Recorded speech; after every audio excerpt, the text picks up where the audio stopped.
देखिए, मैं एक चीज़ कहना चाहता हूँ और पिछले कई दिनों से कह रहा हूँ। ऑर्गेनाइज़र में जो आरएसएस का मुख्य पत्र है, उसमें एक रिपोर्ट छपी थी 2-4 दिन पहले, और उसमें कहा गया था कि मोदी मैजिक ख़त्म हो गया है, और ये भी कहा गया था कि उनका विकल्प भी तलाशा जा रहा है।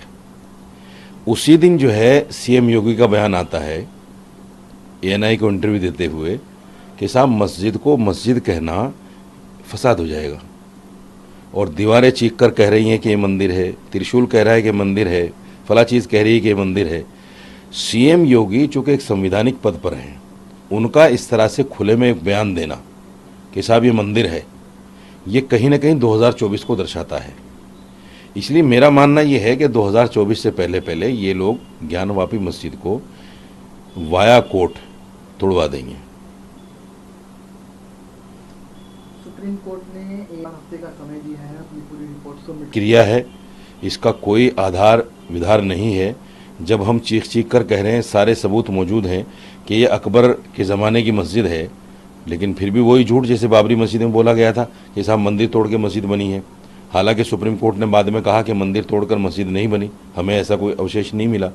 तो ये सारी चीज़ें हैं, आप भी देखिएगा, यही चीज़ बाद में फिर सुप्रीम कोर्ट में आकर ज्ञानवापी को तोड़ने के लिए मामला सामना साफ हो जाएगा। बिल्कुल मॉस्क कमेटी के द्वारा चैलेंज किया गया है निर्णय को इलाहाबाद डिस्ट्रिक्ट हाई कोर्ट में, डिस्ट्रिक्ट कोर्ट के ऑर्डर को इलाहाबाद हाई कोर्ट। देखिए, मुसलमान जो लड़ाई लड़ रहा है, वो मुसलमान ये सोचकर लड़ाई नहीं लड़ रहा है कि भाई हमें इंसाफ मिलेगा। हम ये सोचकर लड़ाई लड़ रहे हैं क्योंकि हमें अपनी कम्युनिटी को जवाब देना है, हमें बताना है कि हम लास्ट तक पहुँचे हैं।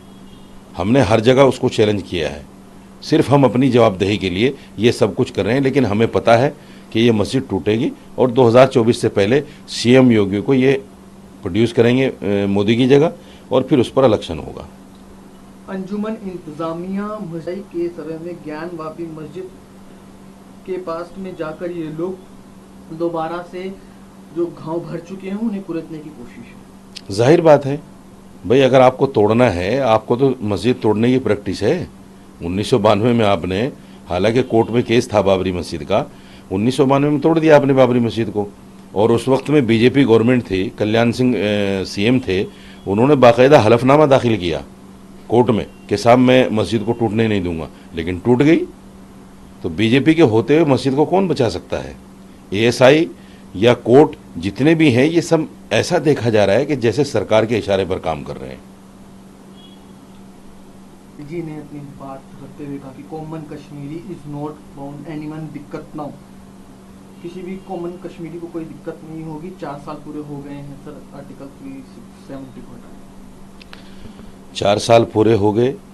गवर्नर साहब ये भी बता दें कि देश के कितने दूसरी जगहों से लोग वहाँ आबाद हुए हैं जाकर। ये जो कहा जा रहा था कि साहब वहाँ किसी को घुसने नहीं दिया जाता, वहाँ किसी को प्लाट नहीं लेने दिया जाता, अब कितने लोग पहुँच गए, ये भी तो डाटा गवर्नर साहब को देना चाहिए। 370 हटने का मतलब सिर्फ 370 हटना थोड़ा ही था। जितने कश्मीरी पंडित यहाँ पड़े हुए हैं और सरकार उनको बाकायदा ऐड दे रही है, बड़ी बड़ी सहूलतें उनको मिल रही हैं। एक पंडित को भी स्थापित किया है? न स्थापित किया है, न वो पंडित लोग जाना चाहते, क्योंकि उनको जो सुख सुविधा यहाँ मिल रही है वो कश्मीर में जाकर नहीं मिलेगी, एक आम आदमी हो जाएंगे। उसके बाद में जितनी पंडितों की हत्या हुई है, पंडित सारे चीख चीख कर कह रहे हैं, धरने पर बैठे हैं, औरतें बोल रही हैं, मर्द बोल रहे हैं, ये सब कुछ बीजेपी तो करा रही है। इसलिए 370 का हटना ना हटना कश्मीर के लिए कोई बात नहीं है। मनोज सिन्हा ने सर अपनी बात रखते हुए ये भी कहा कि जम्मू कश्मीर के अंदर जो हिंसा की घटनाएं हैं वो कम हुई हैं, शटडाउन कॉल बाय टेरर, आतंकवादी गतिविधियां भी कम हुई हैं, स्कूल और कॉलेज भलीभांति तरीके से खुल रहे हैं और प्रोजेक्ट भी समय पर पूरे हो रहे हैं। देखिए, एक मिसाल है कि जब चोर साहूकार बन जाए तो फिर चोरी नहीं होती। इसलिए बीजेपी जब सत्ता में नहीं थी, आपने देखा, हम रोज़ाना सुनते थे कि फला मंदिर में गाय का गोश्त मिल गया, मस्जिद में सूअर का गोश्त मिल गया। ये सब कौन कराता था? ये सब यही लोग थे।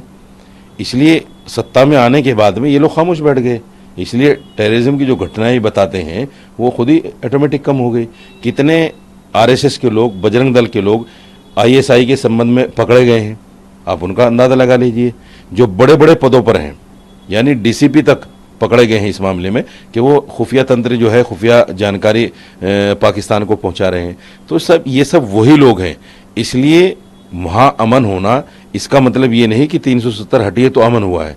अमन इसलिए हुआ है कि चोर साहूकार बन गया है। तो जो लोग रहते थे वो सूरज ढलने से पहले घर वापस आने के लिए अपने दफ्तरों से बाहर निकलते थे, लेकिन अब देर रात तक लोग श्रीनगर में घूमते हैं, सर सपाटा करते हैं। मैं दावे के साथ कह सकता हूँ हिंदुस्तान कश्मीर का जो कश्मीरी है वो आतंकवादी नहीं है। कश्मीर का जो कश्मीरी वो आतंकवादी नहीं है। हाँ, कुछ इस तरह की घटनाएं ज़रूर हुई हैं कि आर्मी ने या पुलिस ने वहाँ के नौजवान लड़कों को उठाकर जो इनकाउंटर किए हैं नाजायज़, उसके चक्कर में कुछ लोगों ने बंदूकें ज़रूर थामी हैं, लेकिन उनको आप टेररिस्ट नहीं कह सकते। वो एक भावना होती है। मेरे भाई को मार दिया, मेरी बहन को मार दिया, उसके साथ रेप हो गया, तो जाहिर बात है भाई उसके लिए हथियार उठाएगा। इस तरह की घटनाएं तो पहले होती थी, आज भी वही चीज़ है। ना तो पाकिस्तान से कोई आ रहा है, ना वहाँ के कश्मीरी टेररिस्ट हैं।